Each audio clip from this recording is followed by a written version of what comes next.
Breaking news చూస్తున్నారు. America Israel మధ్య యుద్ధం. ఇప్పుడు అమెరికా ఇజ్రాయెల్ ఇరాన్తో యుద్ధం బయోవర్క్ దారి తీయబోతోందా? ప్రస్తుతం దీని గురించి మాట్లాడుకుంటున్న క్రమం. ఎందుకంటే ఇప్పుడు మనం మాట్లాడుకోబోయేది అది. ఇంతవరకు టెక్నాలజికల్ వార్ని చూసాం, లేకపోతే వార్ఫేర్స్లో డిఫరెంట్ కైండ్స్ ఆఫ్ వెర్షన్స్ని చూసాం. కానీ ఇప్పుడు ఇంకొక కొత్త విధానంతో ఇజ్రాయెల్ ఇరాన్ మీద విరుచుకుపడే ప్రయత్నం చేస్తోందా? దీని గురించి మాట్లాడుకోబోతాం. దానికి సంబంధించిన బిగ్ బ్రేకింగ్ న్యూస్ చూస్తున్నారు.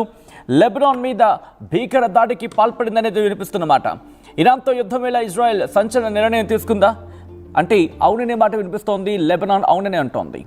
దక్షిణ లెబనాన్లోని నివాస ప్రాంతాలపై డేంజర్ వైట్ ఫాస్ఫరస్ ప్రయోగించింది ఇజ్రాయెల్. ఈ మేరకు సంచలన విషయాలు బయటపెట్టింది హ్యూమన్ రైట్స్ వాచ్. మార్చి 3, 2026 లెబనాన్ యహ్మోర్లోని ఇళ్లపై వైట్ ఫాస్ఫరస్ బాంబులు వేసినట్లు ఆధారాలని ఇక్కడ వెల్లడించడం జరుగుతోంది. హ్యూమన్ రైట్స్ వాచ్ గాలిని తాకగానే అంటే ఆక్సిజన్ కాంటాక్ట్లోకి రాగానే మండిపోతుంది. అర్థమవుతోందా? ఆక్సిజన్ ఎప్పుడైతే దీనికి కాంటాక్ట్లోకి వస్తుందో వెంటనే మండే స్వభావం దీనికి ఉంటుంది. కెమికల్ రియాక్షన్ కింద మాట్లాడుకుంటాం. మనుషుల చర్మాన్ని తాకగానే ఎముకల వరకు కాల్చేసే గుణం దీనికి ఉంటుంది. అయితే అసలు ఈ వైట్ ఫాస్ఫరస్ని ఎక్కడ వాడతారు? దీని గురించి మాట్లాడుకునే ప్రయత్నం చేస్తాం. అసలు ఇంతకీ వైట్ ఫాస్ఫరస్ను ఉపయోగించే హక్కు అందరికీ ఉంటుందా? లేదు. వైట్ ఫాస్ఫరస్ ఆయుధాల వాడక అంతర్జాతీయ చట్టాల ప్రకారం నేరం. అంటే వైట్ ఫాస్ఫరస్ని ఆయుధాల వాడకంలో వాడడం అంటే ఆయుధాల్లో ఉపయోగించడం ఇంటర్నేషనల్ లాస్ ప్రకారం నేరం. ఇంకోవైపు యుద్ధాన్ని మరింత తీవ్రతరం చేస్తోంది ఇజ్రాయెల్. లెబనాన్లోని బీరుట్పై భీకర దాడులకు పాల్పడుతోంది. హెజ్బుల్లా స్థావరాలను ఇజ్రాయెల్ భారీ దాడులు పాల్పడి వాటిని ధ్వంసం చేసే ప్రయత్నం చేస్తోంది. అందుకే ఇజ్రాయెల్ లొకేషన్స్ని ఫైండ్ అవుట్ చేయడానికి అక్కడ ప్రజల్ని ఖాళీ చేయమంటుంది. బీరుట్లో ఉన్న ప్రజల్ని ఖాళీ చేయమంటోంది.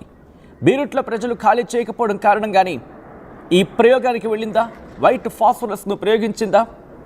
అండ్ దీని రియాక్షన్స్ ఎలా ఉంటాయి? ఎన్ని రోజుల వరకు ఉండే అవకాశం ఉంటుంది? దీని గురించి మాట్లాడుకునే ప్రయత్నం చేస్తున్నాం. దానికి సంబంధించిన బిగ్ బ్రేకింగ్ న్యూస్ చూస్తున్నారు. యుద్ధం రోజుకి మరింత తీవ్రతరం అవుతున్న వేళ లెబనాన్పై వైట్ ఫాస్ఫరస్ను ప్రయోగించింది ఇజ్రాయెల్ అంటూ ఇటు హ్యూమన్ రైట్స్ వాచ్ సంచలన విషయాలను బయటపెట్టింది. లెబనాన్పై ఇజ్రాయెల్ వైట్ ఫాస్ఫరస్ బాంబును ప్రయోగించినట్లు వస్తున్న వార్తలకు సంబంధించి డీటెయిల్గా మాట్లాడుకునే ప్రయత్నం చేస్తున్నాం. హ్యూమన్ రైట్స్ వాచ్ అనే సంస్థ ఈరోజు ఒక నివేదికను విడుదల చేస్తుంది.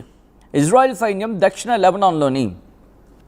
లెబనాన్ అంటే సదరన్ లెబనాన్లో అక్కడున్న నివాస ప్రాంతాలపై చట్టవిరుద్ధంగా వైట్ ఫాస్ఫరస్ను ప్రయోగించిందని చెప్పి ఆరోపిస్తోంది. దక్షిణ లెబనాన్లోని యహ్మోర్ అనే ప్రాంతంలో ఆరోపణ ఏంటి? ఇజ్రాయెల్ సైన్యం ఈ ఊర్లో ఇళ్లపై వైట్ ఫాస్ఫరస్ నింపిన ఆర్టిలరీ షెల్స్ను ప్రయోగించింది. అంటే ఇవి గాల్లోనే పేలే ఈ బాంబుల వల్ల గ్రామంలోని ఇళ్లకు, కార్లకు మంటలు అంటుకున్నట్లు హ్యూమన్ రైట్స్ వాచ్ చెప్పుకొచ్చింది. నేను మళ్ళీ రిపీట్ చేసే ప్రయత్నం చేస్తాను. ఇజ్రాయెల్ సైన్యం ఏం చేస్తుందంటే ఈ ఊర్లలో ఇళ్లపై వైట్ ఫాస్ఫరస్ నింపిన ఆర్టిలరీ షెల్స్ను ప్రయోగించింది. ఈ ఆర్టిలరీ షెల్స్ ఎప్పుడైతే పేలుతాయో ఆక్సిజన్ కాంటాక్ట్లోకి రాగానే ఇవి మండే స్వభావానికి లోనవుతుంది. దాంట్లో ఉన్న కెమికల్ గాల్లోనే పేలే ఈ బాంబుల కారణంగా గ్రామంలోని ఇళ్లకు, కార్లకు మంటలు అంటుకున్నట్లు HRW హ్యూమన్ రైట్స్ వాచ్ చెప్పుకొచ్చింది. గాలిలో తెల్లటి పొగతో కూడిన పదార్థం వైట్ ఫాస్ఫరస్.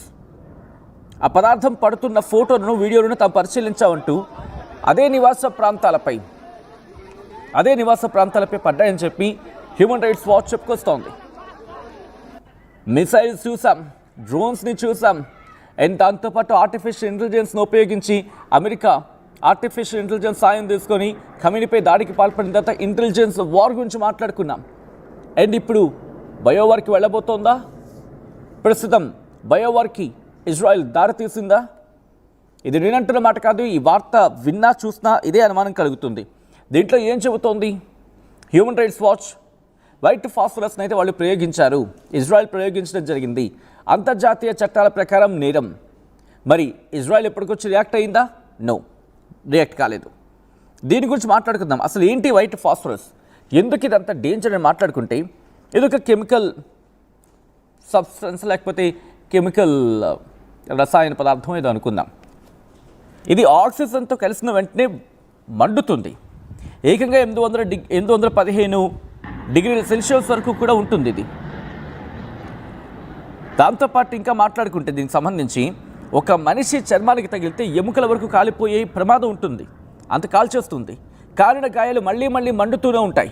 ఆక్సిజన్ తగిలినంతసేపు ఆ గాయాలు కంటిన్యూ అవుతూనే ఉంటాయి. ఆ తర్వాత దీని పొగ పీల్చడం కారణంగా బ్రీతింగ్ ఇష్యూస్ రావచ్చు. దాని లోపల అంటే బాడీలో ఉన్న ఆర్గన్స్, అవయవాలు దెబ్బతినే అవకాశం ఉంటుంది.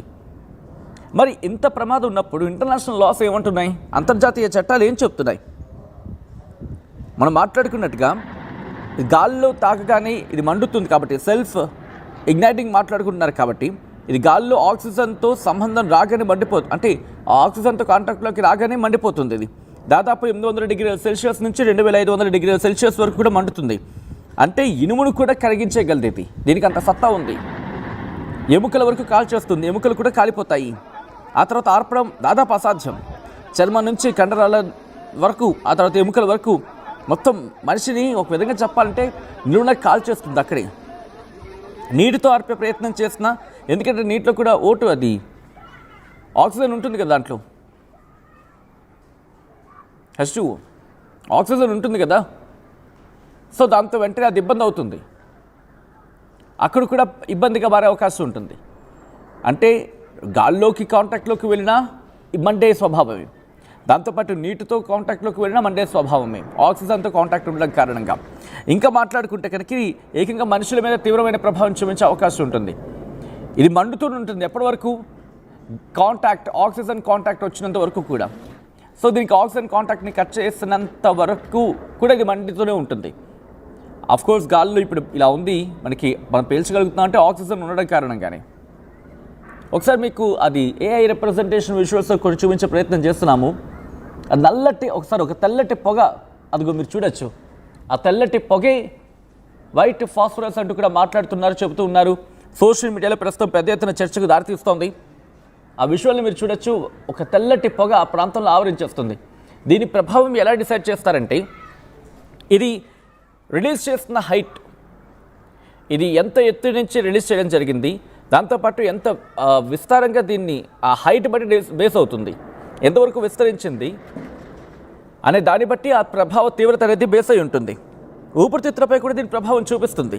సాధారణంగా వైట్ ఫాస్ఫరస్ మండుతున్నప్పుడు వెలువడే ఆ దట్టమైన పొగ, తెల్లటి పొగ చాలా విషపూరితంగా ఉంటుంది. దీన్ని పీల్చడం కారణంగా ఊపిరితిత్తులు దెబ్బతింటాయి, శ్వాస తీసుకోవడం కష్టమవుతుంది.